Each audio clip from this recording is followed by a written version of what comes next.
سر یہ جو بیانات ہیں مودی کے، یہ ایک R S S mindset کی جو ہے نا وہ باقاعدہ ریپرزنٹیشن کرتے ہوئے ان کے بیانات نظر آتے ہیں.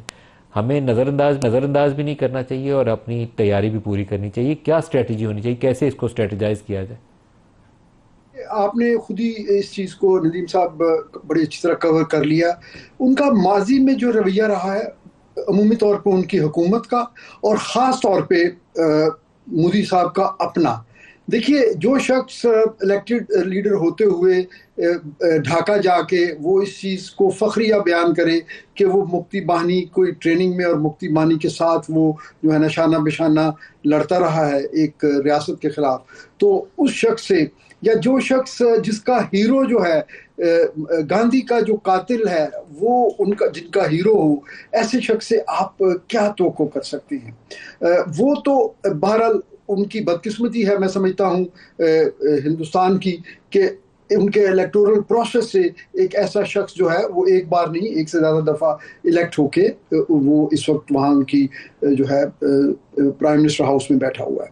ہم نے کیا کرنا ہے؟ دیکھیے ہم تو جب سے نیوکلیر ہوئے ندیم صاحب، ہم تو اس وقت سے کہہ رہے ہیں کہ دو نیوکلیر عام ممالک میں جنگ کی کوئی گنجائش نہیں ہے، کیونکہ ایک دفعہ جنگ شروع تو ہو جائے گی لیکن اس کے بعد اس کی ایسکلیشن جو ہے وہ اس پورے خطے کو تباہی کی طرف لے جائے گی.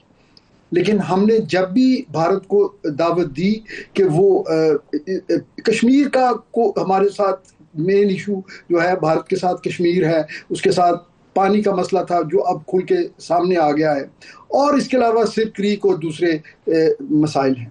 تو ہم نے لیٹلی پھر اس کے اندر ایک نئی جو ہے ڈائمنشن آ گئی پچھلے کوئی 2 دہائیوں سے، اور ایک خاص طور پہ پچھلی 10-12 سالوں سے اس میں شدت آ گئی کہ بھارت نے ڈائریکٹلی پاکستان کے اندر ٹیررزم کو جو ہے ایکسپورٹ کرنا شروع کیا، اور اس کے واضح ثبوت ہمارے پاس ہیں. اس کی ایک لیونگ ایگزامپل ان کا ایک سرونگ نیول کمانڈر ہماری جو ہے جیل میں اس وقت بیٹھا ہوا ہے.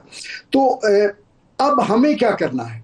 دیکھیے بالکل آپ نے درست فرمایا کہ بھارت سے آپ کسی خیر کی توقع نہیں کر سکتے.